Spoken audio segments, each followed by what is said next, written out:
In this video, we'll take a look at the New Catholic Bible, the St. Joseph edition. The particular copy I have here is large type. It's a rather large volume.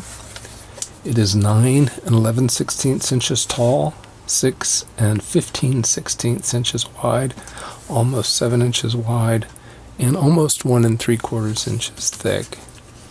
This is a New American Bible Revised edition, also St. Joseph edition, with smaller print. I've reviewed this Bible on top in an earlier video. I'll show you the box so you'll know what that is. This is the one that I just showed. It is not the hardback we're reviewing today. And here is a Revised Standard Version Second Catholic edition from Ignatius Press. So thinner, not as wide, and not quite as tall. The text is presented in a 2-column format with a line, vertical line separating the columns. Each column is 65 millimeters wide. There are about 49 characters per line and about 55 lines per column on a page without breaks and without notes at the bottom of the column. You'll see the way it's formatted here, that there are notes inset as well as references and notes. The margins at the top of the page from this line to the edge, 13 to 16 millimeters. Remember, there are 25.4 millimeters in an inch. The inner margin can be as much as 17. The outer is 13 to 14 millimeters. And at the bottom of the page, below the text, from a descender to the edge, is 10 to 13 millimeters. The text is not line matched, and I'll attempt to show you that by illuminating the back side of this page. So you can see the dark ink from the reverse side is not lined up with the ink on this side. The text is not self-pronouncing. What that means is you'll not see any symbols here above or below the text that indicate how to pronounce these words. In addition, in this edition, the pronouns for deity in general, like he here, are not capitalized. The translation uses the standard the Lord rather than Yahweh or Yahweh or Jehovah in the Old Testament. The New Catholic Bible does not use a special font like an italic font for words that the translators supply for smoothing. And as you see, this particular edition has the words of Christ in red ink. There are two types of headings. There are these. This is 5 and A, which are outline headings. This divides the book according to an outline that you'll find in the introduction. And these headings are in about a 12.5 point font. And then you have other headings like this that you see down below, which give you a summary of the text that follows. These are in about a 10 point font. The font in the text is advertised at 10 points. When I compare it to Times New Roman, uppercase letters, like this N, are close to a Times New Roman 10.5 point. Lowercase also are very close to 10.5 points in Times New Roman. The line height, baseline to baseline, measures at 3.78 millimeters, which converts to 10.7 points. I would characterize print non-uniformity as uncommon and somewhat mild. You'll see an example here in the red ink where the page on the left is a shade or two darker than the page on the right. And here's an example in the black ink. The page to the right is just a bit darker than the page to the left. As we mentioned, the cross-references are in their own little box below the text. And the font here is bold, and I think it's about 7 points. The page bottom notes, the explanatory notes at the bottom of the page, are indicated in the text with an asterisk. They are also in the 7-point bold font. I mentioned that the notes are indicated by an asterisk, so if we look here, we are in Acts chapter 13. This is verse 13. You see an asterisk right before Paul. That maps to this note 13 through 52, you'll find another asterisk at Perga, and if you look down here, there's a note that starts with Perga, another asterisk here at Antioch, and then there's a note on Antioch. There are book introductions. As you see here, some of them at least are illustrated. They're in a single column format.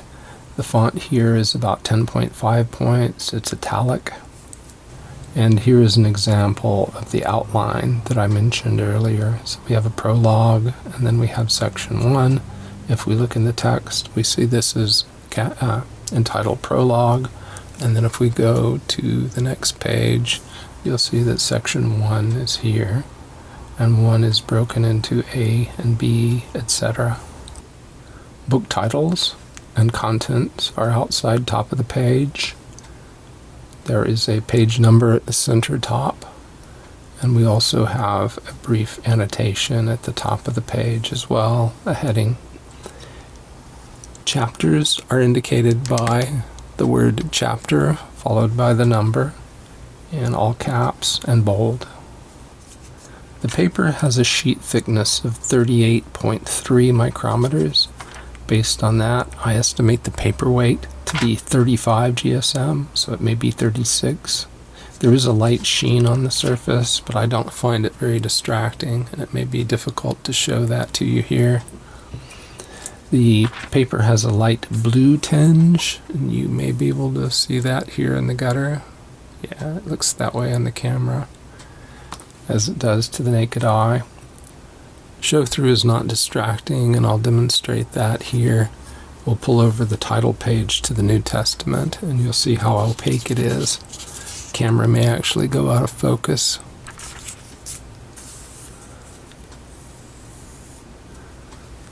Each book begins immediately after the introduction. So here's the introduction to 3rd John and the outline.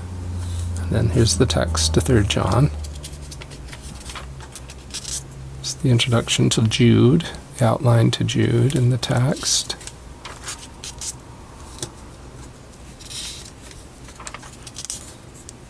It's the introduction to the Apocalypse, immediately followed by the text. In the Apocalypse, the words of Christ are in red ink. It's a fairly dark red.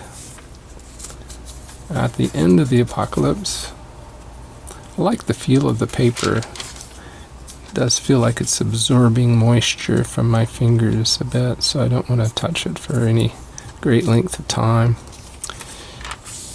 After the book of the Apocalypse, we come to a Bible dictionary. It's in about a 9-point font. 2 columns, as you see here. I counted 189 entries, and it spans 18 pages.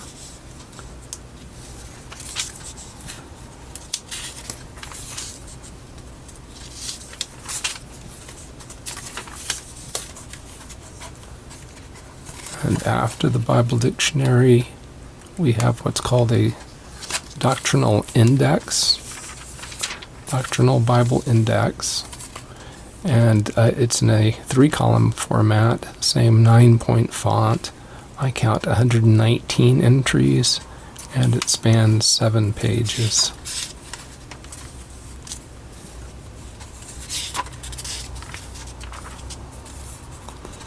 We have the Sunday Gospels, a 3-year cycle.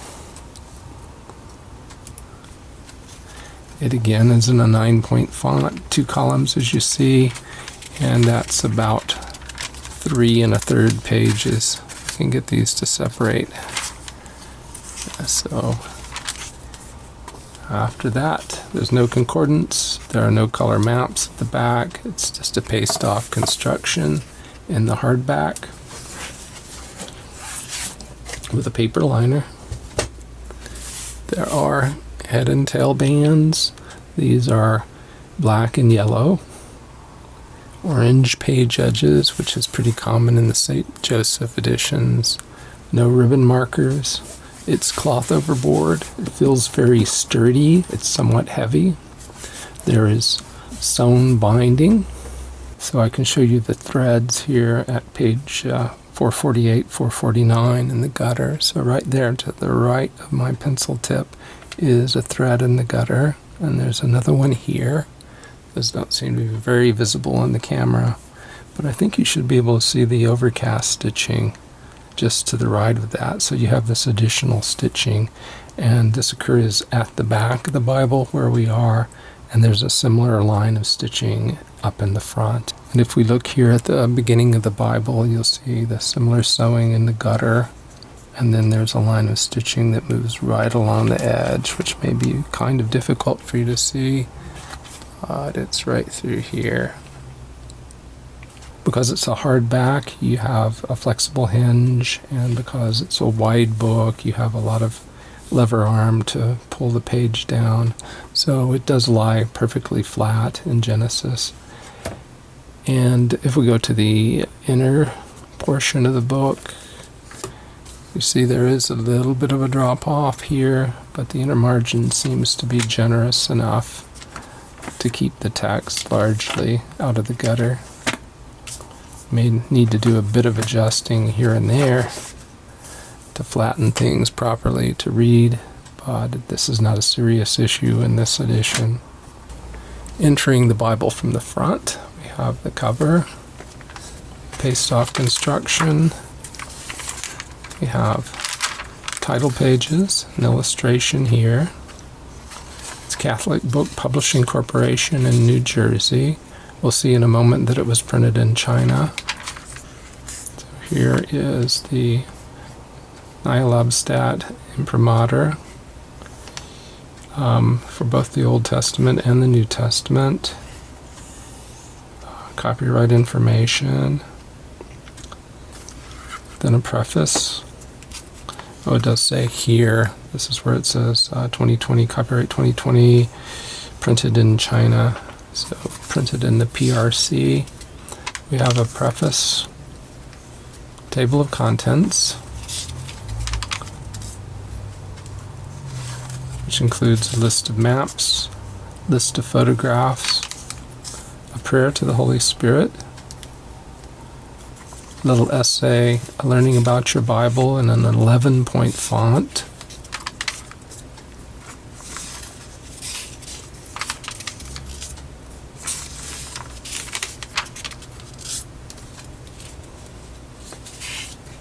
I believe that's where our overcast stitching is in the front. Then we have Lands of the Bible. This is in about a 9.5-point font, and it's a timeline. Some pages one column, some pages two.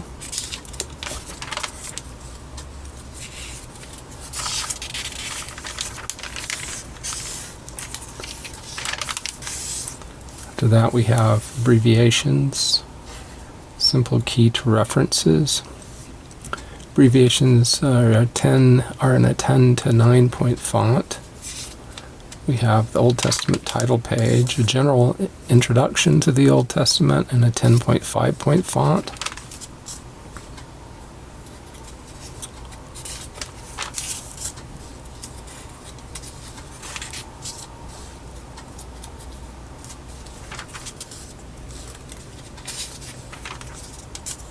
Followed by books of the Old Testament.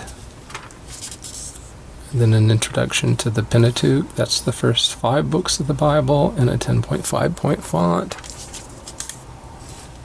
And the introduction to Genesis, which includes the outline to Genesis. And we've seen this page from a different angle just a few moments ago.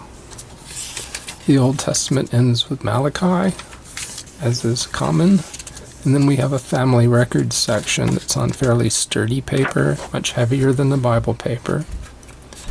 Family tree, marriage, children, marriages, vocations, deaths. And then you're at the New Testament title page, which we've seen earlier in our opacity test. At the beginning of the New Testament, you have a general introduction. This is in that 10.5-point font we saw earlier. then a table of the books of the New Testament, and an essay on the Gospels. It's in about a 10-point font.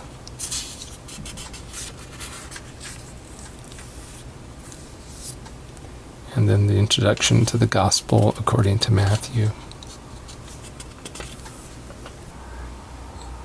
You may be able to see a bit of the waxiness, the glossiness of the paper through here,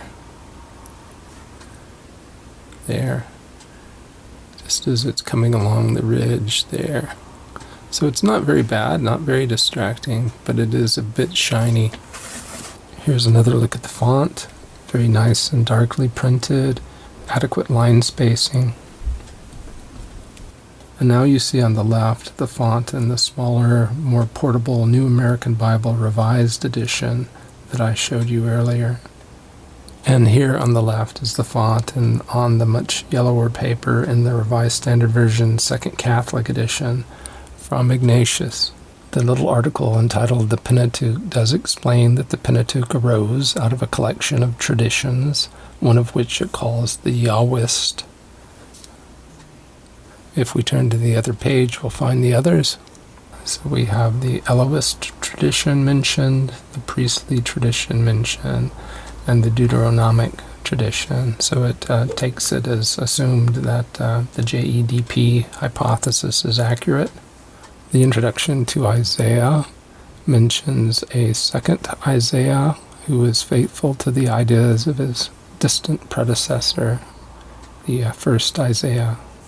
The book of Daniel, the introduction, says that the book was probably written during the time of Antiochus IV Epiphanes, famous from the book of Maccabees, well after the time that the character Daniel is supposed to have lived. We'll take a look at some of the notes briefly.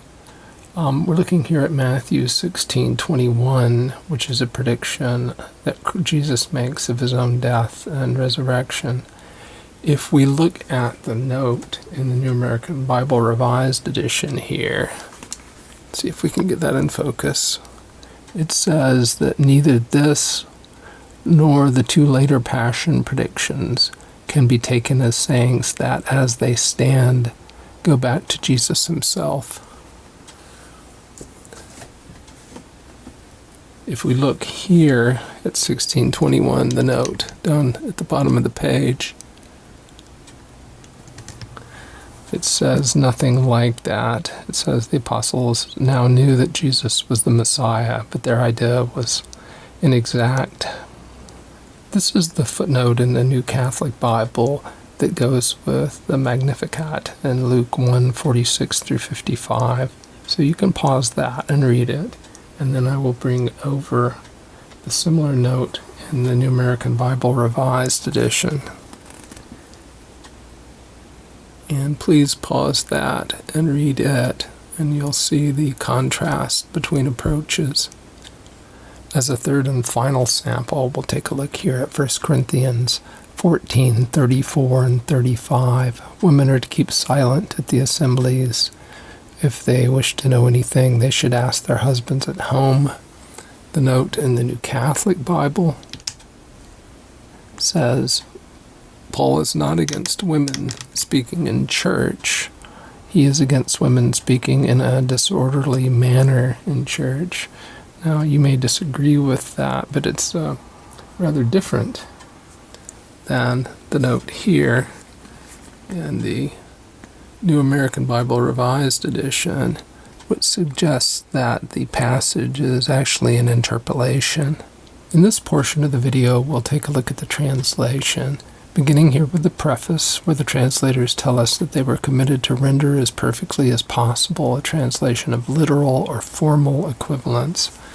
I haven't scored this translation according to literalness using my 200 sample verses in the New Testament, but I think if I were to complete the 200 verses, I've done about 20 so far, it would show up in this general region as I show on my translation continuum chart, fairly close to the New International Version. It isn't very strictly word for word in my view. They say also down below that the translators use the best available Hebrew and Greek texts, and we'll look to see here how frequently they deviate from the Hebrew Masoretic text in the Old Testament, and I'll show you my scatter plots for the New Testament. In the Old Testament, in terms of deviations from the Masoretic text, the New Catholic Bible is just to the right, or it deviates just a bit more than the Douay-Rheims, quite a bit less frequently than the Jerusalem Bible, New English Bible, or the NABRE. On this scatter plot, you see Nestle-Aland 28 on the y-axis and Robinson-Pierpont on the x. Robinson-Pierpont is representative of the Byzantine text, the text that was preserved in the Eastern Roman Empire. Nestle-Aland 28th edition is a modern critical text. And the New Catholic Bible scores relatively high in terms of modern translations, in agreement with Robinson-Pierpont. And in the middle of the road in terms of agreement with Nestle-Aland. On this scatter plot, I've replaced Nestle-Aland with Westcott and Hort. This is a 19th century early critical edition. And you can see that the New Catholic Bible is probably the least, in terms of the modern translation, it shows the least agreement with Westcott and Hort. So it's at the bottom of the cluster to the left, moving in the general direction of the Douay-Rheims Bible. As I was scoring for deviations from the Masoretic text, I came across Exodus 1:1, which mentions Joseph here, entered Egypt with Joseph. I'm not aware of a variant reading that shows Joseph there. I think this is an example of a free translation. Most translations I'm aware of, in fact all the translations I'm aware of say Jacob there. Another example of freeness in the translation might be here in Deuteronomy 10:13, where it reads, "The commandments and statutes that I am giving you today." Most translations include "of the Lord" here, the phrase, "commandments of the Lord." We're looking at 1 Corinthians 15:31, and the reason I'm showing you that is because of this word. The New Catholic Bible retains the word brethren, and I really like that. Next, I'll be showing you a series of charts that are laid out in a 3-column manner, with the Revised Standard Version Second Catholic Edition on the left, the New Catholic Bible, our current translation, in the middle, and the New American Bible Revised Edition on the right, starting here with Genesis 1:2, where I just want to show you that the NCB is a Spirit of God translation rather than a Mighty Wind translation like the NABRE. In Deuteronomy 32:43, the New Catholic Bible does move in the direction of the Dead Sea Scrolls and the Septuagint. You see that in blue, but it doesn't do quite as much in that regard as the New American Bible Revised Edition, as you can see in red. I talk about this verse in some of my translation comparison videos. In Isaiah 7:14, the New Catholic Bible has the Virgin, as the Revised Standard Version Second Catholic Edition has a Virgin, in contrast to the young woman of the New American Bible Revised Edition. In Matthew 1:24-25, the New Catholic Bible is the most free of these three translations. The Revised Standard Version Second Catholic Edition is the most literal. You can see that the New Catholic Bible inserts the word Mary, explains what took meant, and uses an explanation for knew her not. In Matthew 13:44, the New Catholic Bible retains a man, just like the Revised Standard Version Second Catholic Edition, and has no problems with the pronoun his later on in the same verse. In Matthew 19:9, the Revised Standard Version Second Catholic Edition follows a textual variant which gives the material in blue at the bottom of the verse. The thing that's most interesting to me is that the New Catholic Bible and the NABRE both translate unchastity, which is usually in older translations given as fornication. here as if the marriage was unlawful. So you have except if the marriage was unlawful and unless the marriage is unlawful. The Old Jerusalem Bible has an interesting note here. It says that attempts have been made to understand fornication in the sense of an illegitimate union, concubinage, but the severance of such a union is so obvious an obligation as not to deserve mention. In Mark 9:29, the New Catholic Bible, like the Revised Standard Version, follows the text that has fasting in it.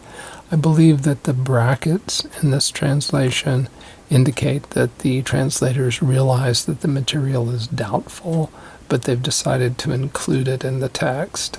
In Luke 1:28, we have the angel's greeting to Mary, where in the Revised Standard Version, Second Catholic Edition, it has full of grace.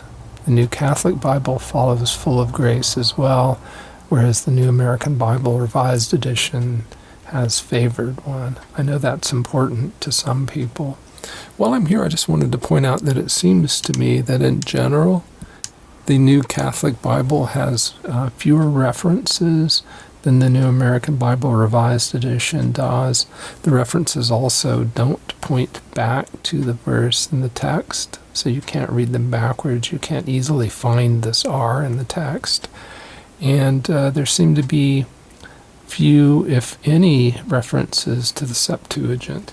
Whereas if you look at the same page references in the NABRE, you can see that you're directed back to the place in the text to find the reference indicator, the tag, and that occasionally you see references to the Septuagint.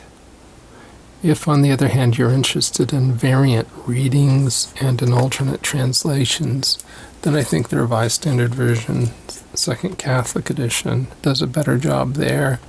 You can see that here in Luke you have a number of them, in addition to explanatory notes and references. So look at the other page as well. So you have other ancient authorities indicating what's added. Believed for there will be is an alternate translation, an alternate reading at 134. I want to show Luke 10:6 just because the New Catholic Bible retains, at least very close to the literal reading here of a Son of Peace, unlike the New American Bible Revised Edition, which avoids son or man by saying peaceful person. In John 1:18, the New Catholic Bible, like the New American Bible Revised Edition, is translating a reading that would be more literally the only begotten God, whereas the Revised Standard Version Second Catholic Edition is following the more traditional the only begotten Son. In 1 Thessalonians 4:3 and 4, both the New Catholic Bible and the New American Bible Revised Edition have to acquire a wife, while the Revised Standard Version, Second Catholic Edition, has how to control his own body. The Old Jerusalem Bible has a useful note here. Let's see if I can put it in place in focus. So, literally, each of you to know or be able to possess the vessel of himself in sanctification and honor.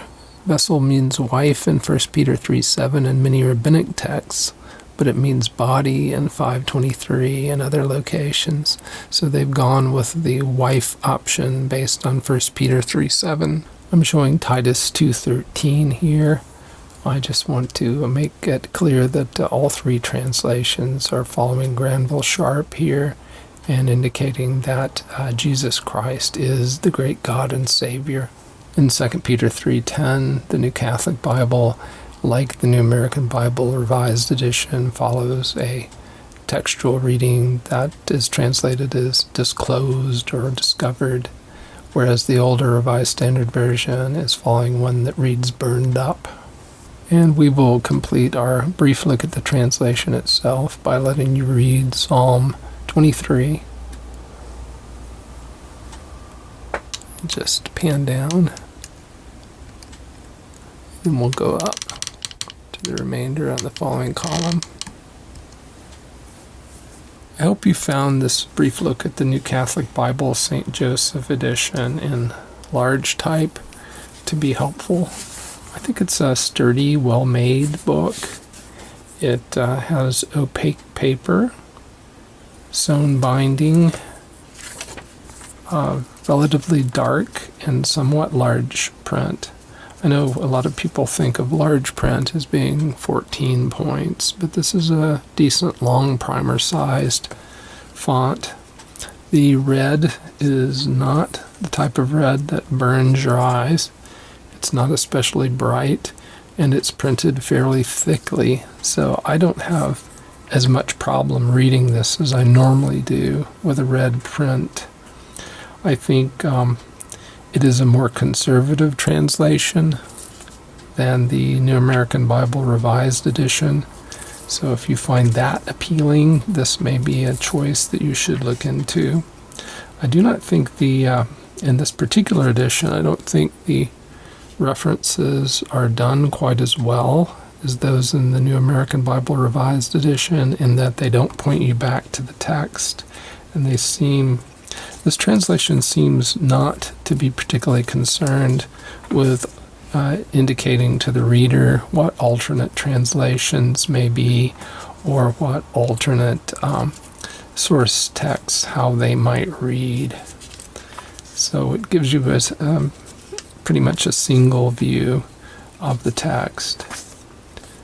Still, I think it's worthwhile if you're looking for a more conservative Catholic translation with illustrations, book introductions, multiple headings, no maps, no concordance, but it does have the family records section. So with that, I think we will close this video, which I, again, hope has been helpful to you. Thanks very much for watching. Remember, if you did like the video, to hit the like button, and if you haven't subscribed to the channel, I encourage you to do so. Thanks again.